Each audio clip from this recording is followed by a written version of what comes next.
Welcome to the Tech Egg. Don't get scrambled. Enjoy the video. In this video, I will show how to make dotted line Figma, full guide.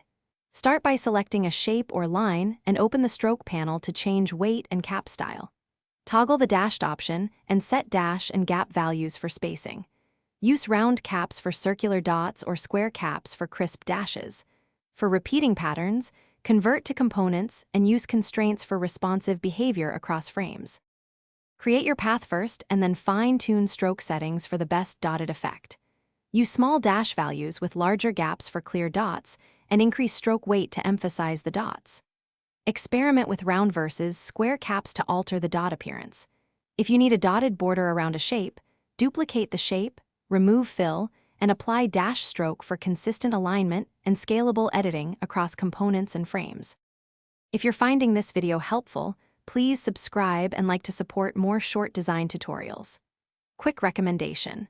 The Shark AI Ultra Robot Vacuum makes flooring chores vanish and gives you more time to design with focus. Plus, voice control is handy when your hands are full of coffee.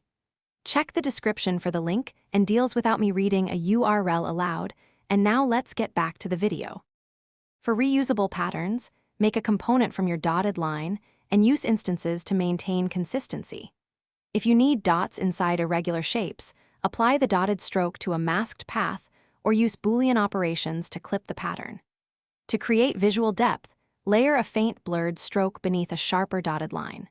Remember to test responsiveness by resizing frames and adjusting constraints so the dotted style behaves predictably in prototypes.